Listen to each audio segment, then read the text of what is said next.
দর্শক বিন্দু, আপনারা সবাই কেমন আছেন? আশা করি সবাই খুব ভালো আছেন।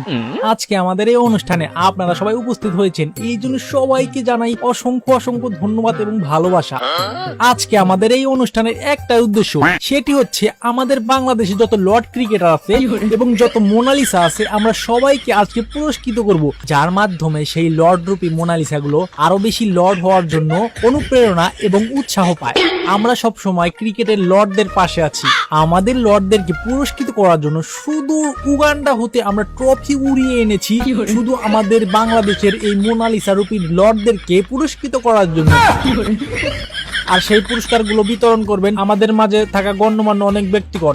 আমাদের মাঝে এই মুহূর্তে উপস্থিত আছেন মায়ের দোয়া ক্রিকেট টিমের সভাপতি এবং মায়ের দোয়া ক্রিকেট টিমের হেড কোচ চন্ডিকা হাতুরে সিংহে। তাদের দুজনের জন্য হয়ে যাক একটি জোরদার তালিয়া। তো প্রথমেই আমরা মঞ্চে ডেকে নিব আমাদের সবার প্রিয় বাংলাদেশের এক নম্বর মোনালিসা, যার ছবি আমাদের ঘরে ঘরে টানানো আছে। সে আর কেউ নয়, সে আমাদের সবার প্রিয় বাংলাদেশের বর্তমানে ক্যাপ্টেন নাজমুল হোসাইন শান্তি রহমান, নাজমুল হোসেন শান্ত। আমরা চাই শান্ত সাহেব আপনি তাড়াতাড়ি স্টেজে চলে আসুন। এরপরে আমি নাম ঘোষণা করছি দ্বিতীয় লর্ডের, যার নাম সবার মুখে মুখে, যিনি বাংলাদেশের ওপেনিং ব্যাটসম্যান কি একদম অন্য লেভেলে নিয়ে গেছে। তিনি সবার ডাক মারা সেরা। তিনি এত রেকর্ড করে ফেলেছেন যে সে বিশ্বের ভিতরে এক নাম্বার ডাকের তালিকায় চলে গেছেন।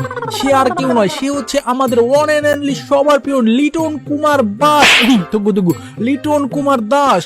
এরপরে আছে আমাদের সবার প্রিয়, আপনার প্রিয়, আমার প্রিয়, তার নাম তো না বললেই নয়, তিনি হচ্ছে আমাদের সবার প্রিয় এমপি সাহেব। তো আমি চাচ্ছি সবাই এখন স্টেজে এসে আপনাদের কাঙ্ক্ষিত লর্ড পুরস্কারটি আপনারা নিজের হাতে তুলে নিন।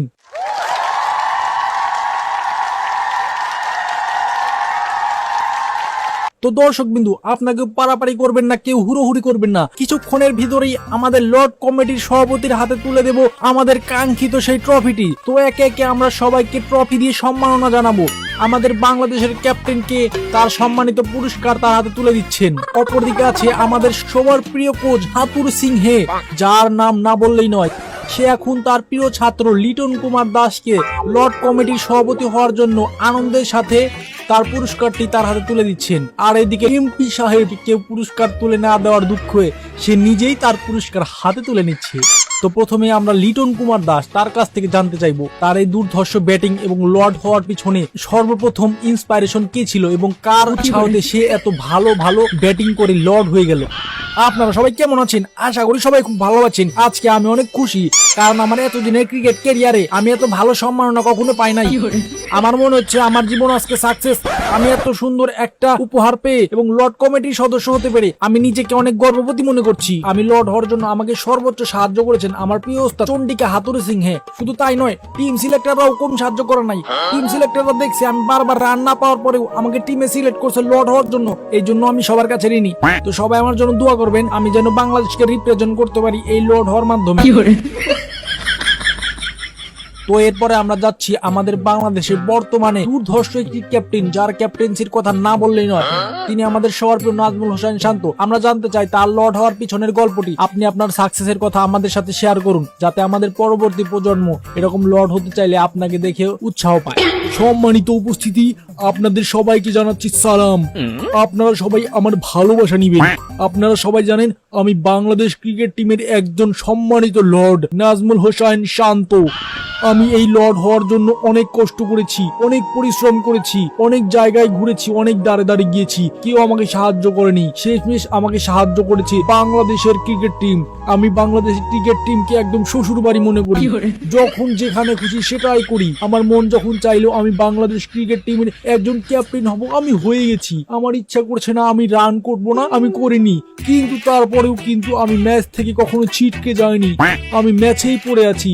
আমি প্রত্যেকটা ম্যাচে অংশগ্রহণ করেছি। এর জন্য আমি আস্তে আস্তে ধীরে ধীরে রান না করেও লর্ড হয়ে গেছি। আমি সবার চোখে আঙ্গুল দিয়ে দেখিয়ে দিতে চাই যে রান না করেও নিজের টিমে থাকা যায়, নিজের টিমের একাদশে থাকা যায় এবং বিশেষ করে ক্যাপ্টেন হয়ে থাকা যায়। আমি একজন টেস্ট প্লেয়ার হয়ে আমি হয়ে গেছি বাংলাদেশের ক্রিকেট টি-20 টিমের একজন ক্যাপ্টেন। তো তো এই দল কিভাবে আগাবে আপনারা আমাকে দেখেই ভেবে নিন। তো আপনারা তো সবাই শুনতে পেলেন যে কিভাবে একটি মামুলি ক্রিকেটার আজকে লর্ডে পরিণত হয়েছে। তো এর জন্য আমি মনে করি সর্বপ্রথম দায়িত্ব হচ্ছে আমাদের বাংলাদেশ ক্রিকেট টিমের কোচ।